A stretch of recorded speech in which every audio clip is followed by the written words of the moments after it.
going to be part 2 of my Empties video. If you accidentally clicked on this and didn't watch part 1, I will link that in the description box. Pretty much, I had so many Empties that I kind of wanted to divvy up into 2 videos. I mean, you could watch this one first and then the other one. I guess it really doesn't matter. But if you haven't seen the first one, I'll link it anyway. To get the rest of the candles out of the way, this is a 3-wick Bath & Body Works candle in the Oceanside scent. This is a very refreshing type of scent, and on the bottom the description says sun-ripened citrus, juicy melon, and refreshing ocean air. I like this scent so much that I actually bought the wallflower plug-in, and I don't know if this is a permanent one or not, or if they bring it around the summertime, but the next time that I see it, I definitely will get another one because I do like burning these in the spring. This is a full-size fragrance mist from Victoria's Secret. I don't know what the exact line is, but all the bottles pretty much have the same shape. This is the Pure Seduction, and it says it's red plum and freesia notes. I think Pure Seduction is a very fitting name. Love Spell is probably my favorite fragrance mist from Victoria's Secret, but Pure Seduction is definitely giving it some competition. I don't know if I'm going to repurchase it or not because there's so many scents from Victoria's Secret that I do want to try out. I will recommend to you, though, that if you've never smelled it, that you need to go to the store and do the tester because it smells really good. This is a 4-ounce bottle of the Almay Long Wear and Waterproof Gentle Eye Makeup Remover. I really like this stuff. It was a dual phase eye makeup remover. The only thing that I will say though, because Holly Eats Lipstick had mentioned in her Empties video that she used this to take off her eye makeup and it burned her eyes. I don't use this to take off my eye makeup. I shake it up and I use it with Q-tips to clean up my makeup. So that's probably why I like it, because it works really well to clean up winged liner. But I will just say that if you do plan on using this to take off your actual eye makeup, beware because it stings your eyes. This is the L'Oreal Advanced Hair Care Color Vibrancy Dual Protect Spray. It heat protects up to 450 degrees Fahrenheit, and it says it's a leave-in spray for color-treated hair. I had made this such a part of my daily hair routine that when I was out of it, I kind of missed it. And I didn't think I was going to want to repurchase it after I was done with it because I'd had it for quite a while. But once I was done with it, I was like, well, what do I do now? Because now I'm out of it. I loved this was one of those dual layer type things, so you'd shake it up, and what I would do is spray like 3 or 4 spritzes in my hands. I would move it in between my hands and then concentrate it on my ends. If you have color protected hair, I do recommend this. This is actually quite nice. Also, if you use any type of heat products like blow dryer, or if you use flat irons, that kind of thing, this can also benefit you. I think it was around $5.99 at Target, so it's not expensive at all. This is a travel size bottle of the Urban Decay B6 Vitamin Infused Complexion Prep Spray. It says it's redness reducing, pore minimizing, and oil absorbing. This is a 1-ounce bottle. I didn't really notice this do anything spectacular for my skin.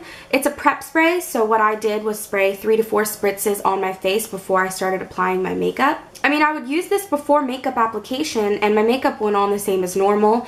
And I'm not saying this is bad product, I just didn't notice it do anything for me. And this is quite pricey. I think for this bottle it's $15. I don't know how much it is for the full size bottle. You can always try it out in store. They do have the testers for it. But if you're looking for a setting spray, I really do love the Urban Decay All Nighter. I won't repurchase this because it didn't do anything for me, but I'm not saying it's a bad product. Okay, now on to all the little goodies that I have in this bag. I like to separate all my smaller empties into this bag because it keeps it from getting all lost in all of the jumble in the bigger bag. Starting off, this is a foil packet sample that I got with one of my Sephora online orders.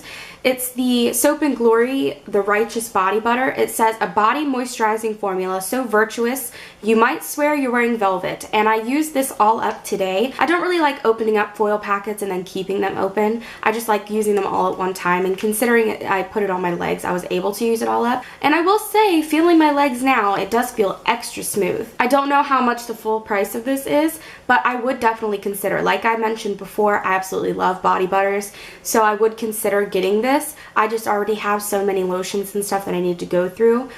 So I will keep this in the back of my mind when I go to Sephora. Another pair of false lashes. I won't talk about these for too long. This is the House of Lashes Heartbreaker. They were not as thick and voluminous as the Katy Perry ones. More wispy, but they were still kind of dramatic, just not as thick and luscious, if that makes sense. They looked very pretty.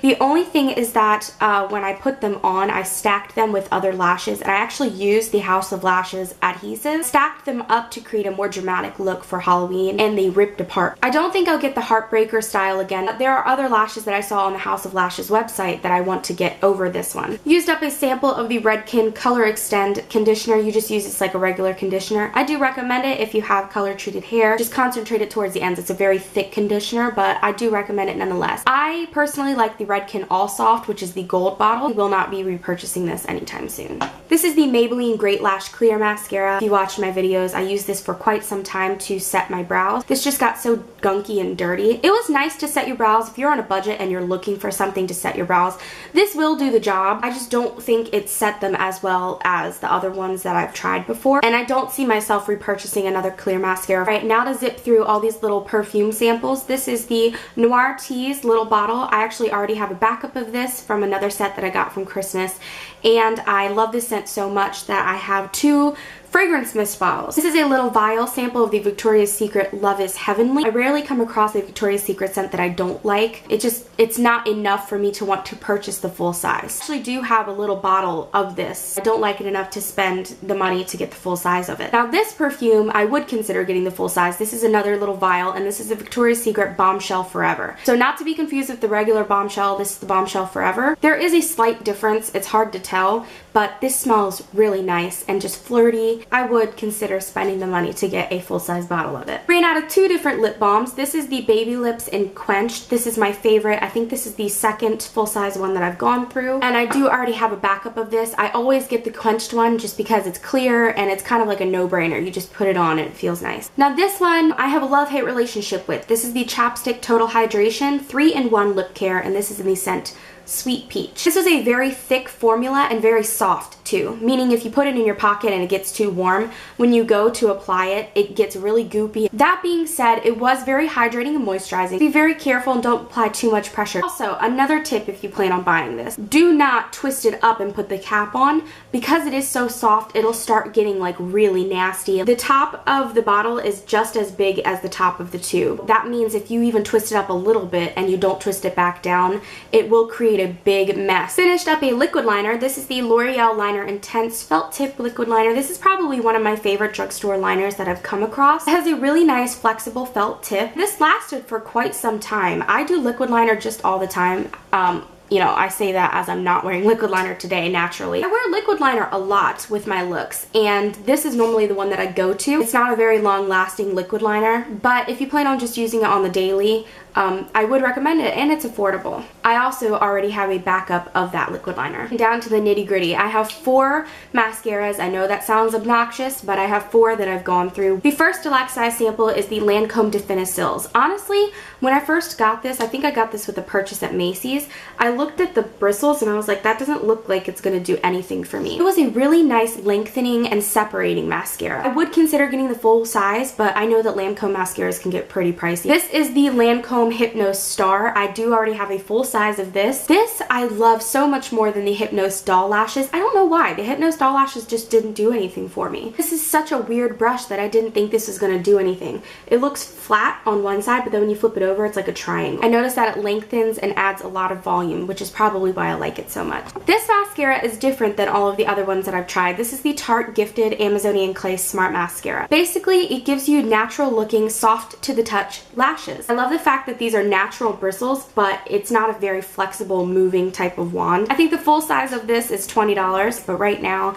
I have so many mascaras that I need to work through. Alright, so the full size mascara that I have is one that I already have a backup of. This is the Fairy Drops Scandal Queen Mascara. This is a mascara that is actually made in Japan. Fairy Drops brand used to be carried on the Sephora website, but when I went to go back to try and look at their stuff, there was nothing there. I think they got taken off, but I think that you can find the Fairy Drops makeup on Amazon. This does get quite pricey. I think this mascara alone was like $24, but I think it's completely worth it. First of all, the brush has like 3 balls. They're natural bristles, and you can use it like this or you can use it like that. Also, there's little fibers in this mascara that really lengthen your lashes, and I think that's also what enhances your eyelashes so much when you use this mascara. If you're not a big fan of the fibers, fiber type thing, you probably won't like this, but the fibers are already in the mascara, so it's not like you gotta do coats of the mascara and the fibers. This is a 2-ounce bottle of the Studio 35 Beauty oil-free eye makeup remover, safe and gentle for all skin types. I did not like this stuff. It says compared to the L'Oreal eye makeup remover, and I don't think I've ever tried that. It's just stung. It stung my eyes. Also wasn't very good at getting off stubborn makeup like waterproof eyeliner or mascara. Okay, time to take a breather. That was a long video to film, but I really hope that you enjoyed it. I love doing Empties videos. I love doing these types of videos in general. So thank you so much for taking time out of your day to watch this video. I really appreciate it, and hopefully you'll stick around for more videos to come. Bye!